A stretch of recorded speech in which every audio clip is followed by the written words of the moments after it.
Good morning, guys. So it's the 2nd of May 2020, beginning of the weekend, and we are still in lockdown because of you know what. And I still can't go to the farm to review my new shotgun, but maybe I'll shoot a few shots later in the backyard with this AR6K with the silencer on. But before we get there, let's continue with our series of field watches for Airgunners. Now today, I'm going to take a look at a watch which I believe is an excellent alternative to Rolex Explorer. Now I've been a fan of the Rolex Explorer for a very long time, and I really think it's a beautiful, amazing watch. But I can't get myself to pay sort of what two average South Africans would earn in a year for one watch that I would wear perhaps once or twice a week. So I was looking for an alternative to this Rolex Explorer, and I think I found one. So let's have a look. So let's compare this mystery watch with the well-known and much respected Rolex Explorer without identifying either one of them. Both these watches are Swiss made, watch 1 by a company that is 115 years old and watch 2 by a company that is 167 years old. Both of them have Swiss automatic movements, but watch 1 has a 48-hour power reserve and watch 2 an 80-hour power reserve. They are both 39mm watches with stainless steel cases. They both have stainless steel bracelets, sapphire crystals, and luminous hands and indices. They both have black dials with silver hands and indices, and they both have screw-down crowns. Both are water resistant, but watch 1 only to 100 meters, while watch 2 is water resistant to 200 meters. Watch 1 doesn't have a date function, while watch 2 has both day and date functions. One of these watches is immediately available for a price of between $500 and $600, while the second watch will cost you between $10,000 and $15,000, but you will probably not be able to get hold of a new one. You will be able to get hold of a certified pre-owned watch for approximately $7,000 to $8,000. So let's review these two watches. Watch 1 is the Rolex Explorer, the much more expensive watch but with the lesser set of specifications. Watch number 2, our mystery watch, is the TISSOT PRC 200 POWERMATIC 80. This is the watch with the superior specifications but a price tag of between $500 and $600, which you can buy immediately almost any place. So do I think that the TISSOT is better than the Rolex? Of course not. We all know that Rolex is a superb brand producing superb watches, and even if the Rolex costs twice as much as the TISSOT, I wouldn't have hesitated in buying the Rolex. But do I think that the Rolex is worth 20 times as much as the TISSOT? I definitely would not think so. The TISSOT is a very good watch in its own name, and I do not think it deserves to be thought of as a much lesser watch than the Explorer, and at the price I would definitely go for the TISSOT. TISSOT was founded in Le Loch, Switzerland by Charles Tissot and his son. However, it is now part of the Swatch Watch Company, and this gives Tissot the opportunity to make use of some of the technology, specifically the ETA movements. ETA is also part of the Swiss Watch Company, as is companies like Hamilton and Omega. So You can consider Tissot to be an introduction into the world of Swiss watches. They produced watches with prices ranging from about $150 for a basic entry-level watch with a Swiss quartz movement to about $2,200 for the higher-end automatic chronograph watches. Tissot watches are shipped in this sturdy, very nice red and black Tissot branded box, which, if you open it up, contains the satin pillow on which your brand new watch will be resting. There are also two small compartments on the inside of the box on either side where you can put your papers, spare links and tags. If you turn the box around, you'll see that there's a slot at the bottom of the back containing two small books. The first book is a thin little book illustrated with the story of Tissot. The second book is promotional material, actually a catalogue demonstrating the various timepieces in Tissot's collection. So now, let's have a look at the watch itself in some more detail. The first thing that struck me when I first saw the watch were those prominent Arabic numerals at the 6, 9 and 12 o'clock, definitely reminiscent of the Rolex Explorer, but just as definitely not a copy of or an homage of that watch. Now, if we look at the dimensions of the watch case is 39 millimeters in diameter. It is 12 millimeters thick, which is not bad for an automatic watch. The lug-to-lug length is about 48 millimeters, and the lug width, according to Tissot on their website, it says 19 millimeters.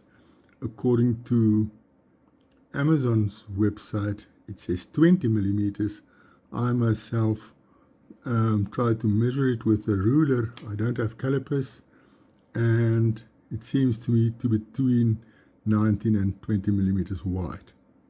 Now, looking at the dial itself is matte black, but it's on 3 levels. Let's try to show you here. On the outside, the minute track is printed on the highest level, sloping upwards and a little bit more gray.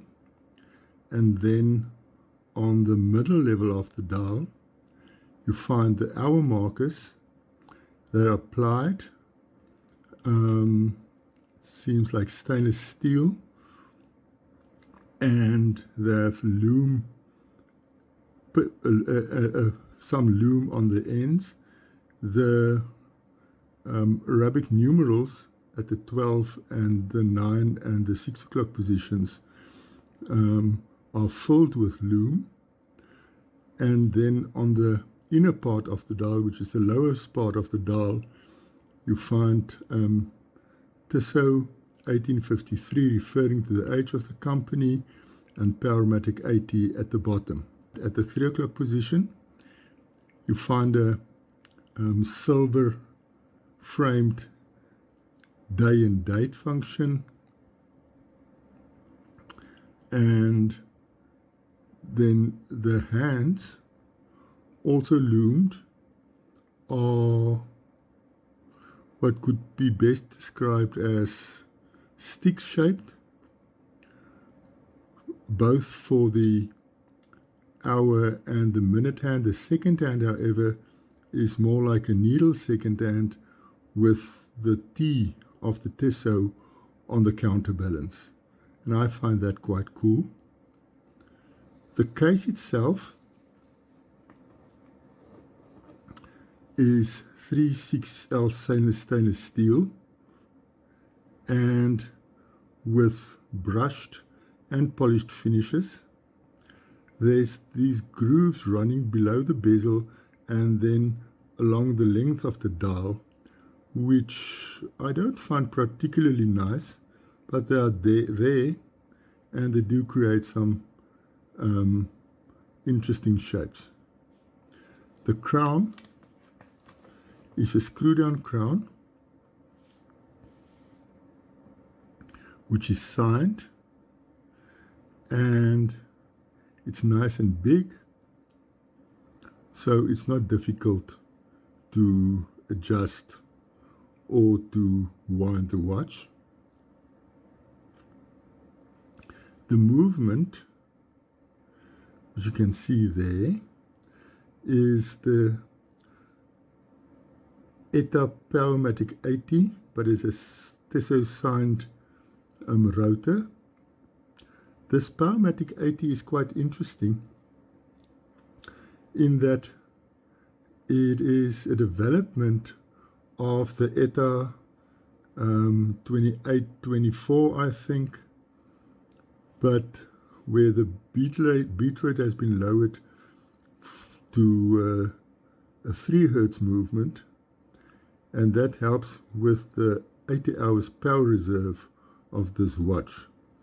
Now I have another watch with a similar movement, also a TISSOT, the PR100, the COSC certified version, and I tested the power reserve of that watch, and it ran for I think 77 hours. I can't be sure that it was really completely wound when I started, so I believe the power reserve claim of 80 hours. That watch is COSC certified and this one not. However, this one is much more accurate than the COSC certified PR100, and this one is accurate to about +2 to 3 seconds a day.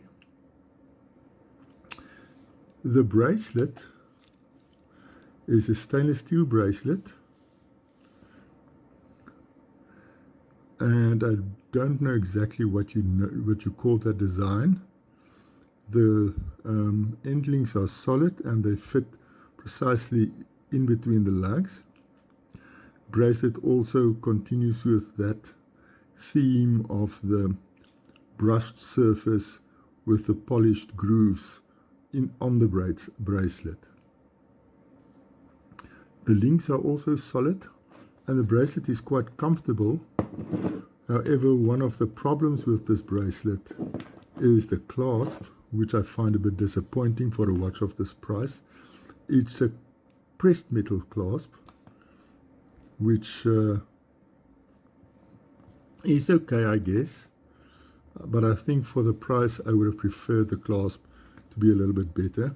And it doesn't have any security pushers, it's just held on by friction. So all in all, I think this is a very nice watch. It is very legible in most conditions, in fact in all conditions, and it's handsome and it's versatile. It is 200 meters water resistance, partly due to its screw-down crown and screw-down case back, which is obviously something that's quite desirable in a watch that you'd like to take out in the field, in a watch that you would like to bang around a little bit. This movement itself is apparently quite robust and can easily withstand most things that you throw at it. The crystal is a sapphire crystal. I don't know whether there's any AR coating, but it's not difficult to read even outside in bright sunlight, so you may have a bit of AR on it.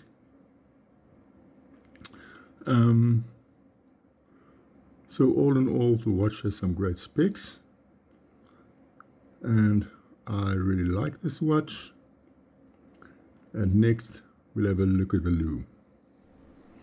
In this Lume shot, we compare the PRC 200 with the Seiko Solar Diver. Now, Seiko dive watches have some of the best lume in the business, with copious amounts of Lume-bright lume, The PRC 200 doesn't start off that well. Although the lume is very legible, it's not that bright. However, it looks quite nice in that blue and it hangs on quite well. It doesn't fade as quickly as you would have imagined with the amount of lume available. Eventually it does fade completely, but it lasts much longer than I would have anticipated, and the Seiko Solar Diver is perhaps an unfair comparison to a watch that is definitely not a diver. So now let's have a look at what I think about this watch, the pros and the cons, and let's look at the negatives first. Firstly, I'm not really fond of those grooves running along the side of the case. I think it's sort of dirt traps. Be it as it may, it does make the watch look more interesting. Secondly, I really don't like the clasp. The bracelet itself is great, but I do think they could have gone to a bit more trouble with the clasp. Even if they did not fit a milled clasp, at least they could have fitted some security pushes. And then thirdly, although I think the lume is more than adequate, perhaps they could have added just a little bit more lume to make visibility at night better. But now let's look at the pros of this watch. What do I like about this watch? And I think most importantly, this watch is extremely versatile. If you had to buy one watch that you could wear at all occasions, this would be the PRC 200. It is smart enough to be worn as a dress watch, but it is robust enough with 200 meters of water resistance, a very robust movement, as well as that scratch resistant sapphire crystal to be used as a field watch, and then of course anything in between. I also like the 80 hours power reserve. I like the fact that it's 200 meters water resistant with that screw down crown. I like the accuracy, and I like the overall look of the watch, which does remind me of the Rolex Explorer, but I think nobody could accuse TISSOT of trying to make an homage or a copy of the Rolex Explorer. So that's it for this time. In the next video, we look at the watch, which I think is arguably the best field watch at any price. Until then, stay safe, stay indoors, unless you have to go out, and if you do go out, please wear a mask.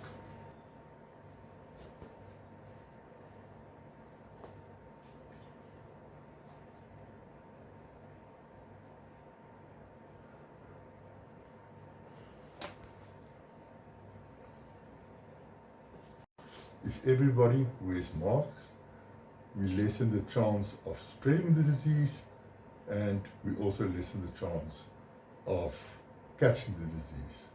So everybody stay safe and have a nice day.